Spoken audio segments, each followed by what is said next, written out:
Bandang alas 2 ng umaga noong 25 ng Agosto ay inutusan ni Crisanto Ercilla ang tiyuhing si Nicolas at mga pinsang sina Raymer at Charlie na gisingin at buhatin ang kanilang lola na si Teofila. Ayon sa investigasyon ng mga pulis, maaring hindi raw sinunod ni Teofila ang mga pinag-uutos ni Crisanto.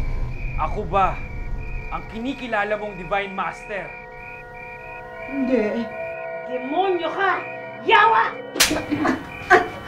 Sige na, ilabas niyo na siya. Sunugin niyo!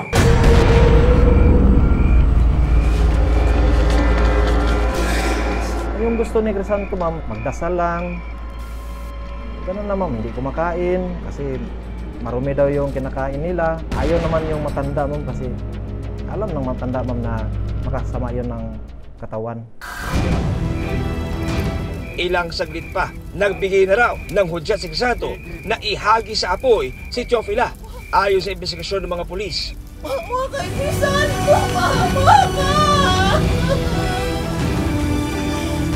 Maawa ka, Crisanto!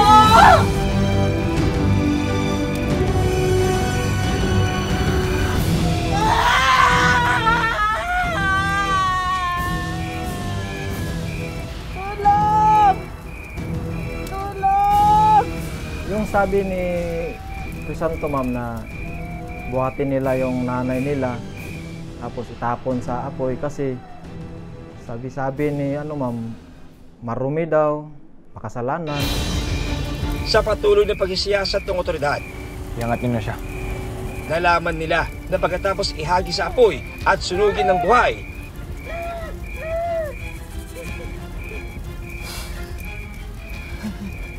Ilublob niyo na sa ilog.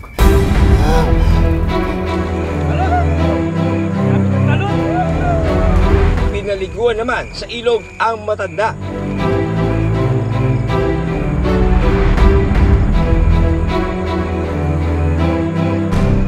Ayon sa mga salaysay na nakalat ng mga pulis matapos paliguan,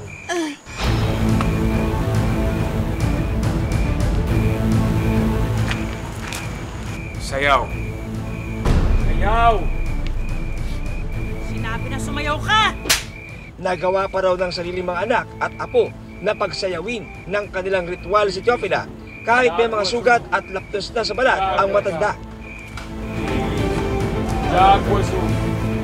Pinipilit talaga ni Crisanto na sumasayaw, ma'am. Habang sila yung kumakanta din, saka sumasayaw din sila, ma'am. Samantala, sa ibinigay na salaysay ng anak ni Erlinda na si Jonathan sa mga pulis, mag-aalas 3 ng madaling araw, ginising siya ng kanyang kinakasama.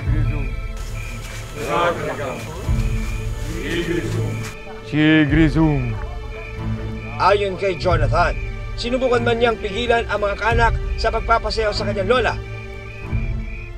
Sinigrizum! Tigil yan! Tigil yan! Bitaw niyo ako! Bitaw niyo ako!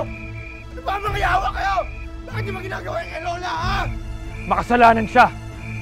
Siya nagdala ng malas sa atin. Dapat sa kanya, linisin! Ano? Demonyo ka talaga, Crisanto, no? Demonyo ka! Sige! Subukan mo siya iligtas! At ikaw ay susunod namin itapon sa apoy! Tinakot din daw siya ng pinsang si Crisanto. Itapon niyo yan!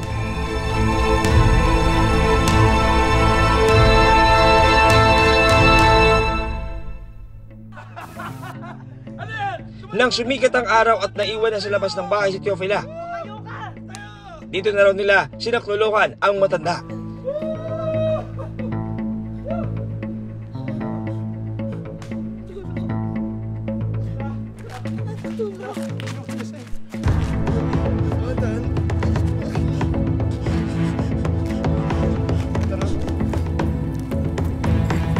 Hihingi tayo ng tulong nila.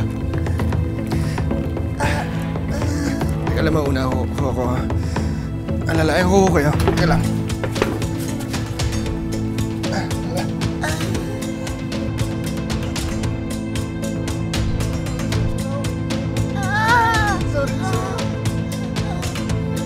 At dinala sa ospital. Pero matapos ang ilang oras, binawian din ng buhay ang biktima.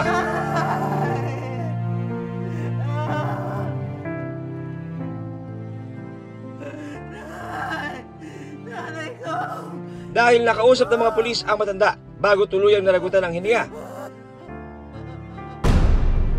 Idagdag pa ang naging salaysay ni Jonathan at pakikipagtulungan ni Erlinda at Hipolito. Madaling natukoy ng mga pulis ang mga suspect sa krimen. Natanong pa si nanay ko, "Nay, kasino nagsunog sa iyo?" Sabi doon sa pulis. Buo ang pangalan. Rimer Carno, si Romeo Ercilia, si Charlie Cabusas, utos ni Crisanto po. Sinunog daw siya kasi yawa daw siya. Bandang 1:30 ng hapon noong 26 ng Agosto, ayon sa mga pulis, itinuro ni Hipolito ang kinaroroonan ng 4 sa mga suspect. Sir, ito po yun mismo. Sigurado ka bang ito ang lugar? Sigurado po ako. Salamat. Malaking tulong to para sa pagresolba ng kasong ito.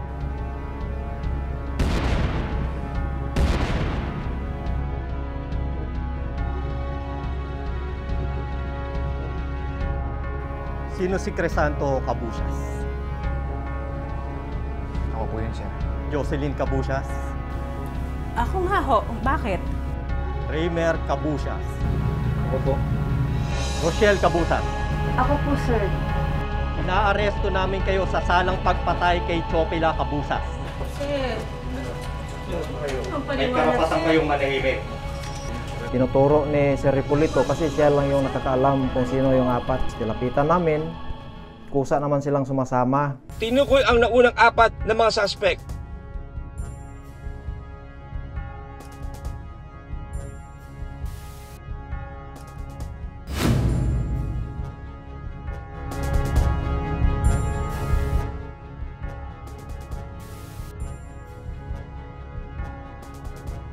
Anak siya ng ma'am, yung isa din sa suspect ma'am, na yung si Jocelyn Ercilia ma'am, Cabusas, yung portion na ma'am, criminology. Bandang 4:00 ng hapon ng parehong araw, 2 pa sa mga suspect ang itinuro naman ni Erlinda sa mga pulis. Tinuturo ni Ma'am Erlinda, yung isa, yung kapatid niya, yung isa, na anak niya. Kinilala silang sina Charlie Cabusas at tiyuhing si Nicolas Cabusas. Sila ang mga natukoy na nagbuhat at naghagi sa apoy kay Chofila. Noong 28 ng Agosto, naaresto naman ang isa pang suspect na si Romeo Ercilia.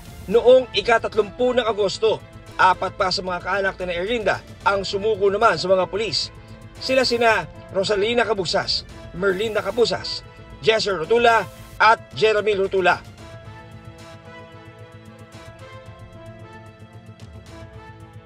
Sa kabuuan, 11 kaanak na suspect sa pagpaslang kay Chofila ang inaresto ng mga pulis.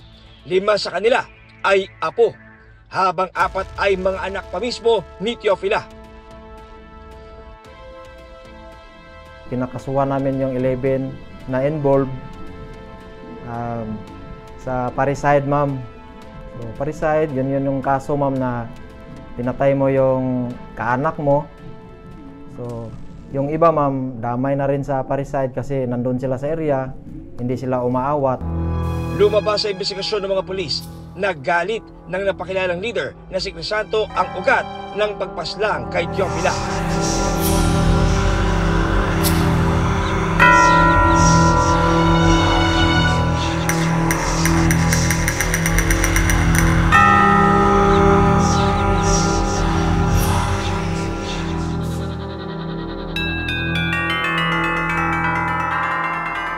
Sabi ni ma'am ni Crisanto, nagalit siya, makasalanan daw yung nanay nila.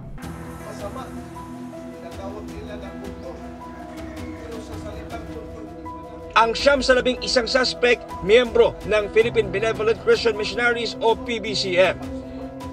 Pero paglilinaw ng kinatawan ng grupo, kahit ito ang samahan namin na ang iba sa kanila naman na mayroong naniniwala o mayroong hindi, pero wala naman sa aming trabaho ang pangpatay ng tao.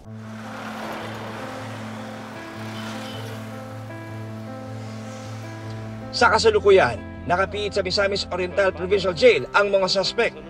Nagpaulak sa panayam ang 2 sa mga suspect. Pagsisiwalat nina Romeo at Charlie naging sunod-sunuran sila sa mga pinag-utos ng pinsang si Crisanto. Kunin daw si Lola tapos sunugin kasi iyawa daw. Siya yung dahilan daw bakit nagkahiwalay kaming pamilya. Takot daw kasi kung pipigilan ko yun, papatayin niya ako. Sabi ni Crisanto kung susunugin daw namin yung lola namin. Kung sino daw yung maawa, isunod sa lola namin. Na-hypnotize kami noon eh. Sa pagkamatay ni Teofila, labis ang pagsisisi ni Romeo at Charlie sa nangyaring krimen. Nagsisi. Po ma'am, umiyak. Kasi yung lola namin yung namatay.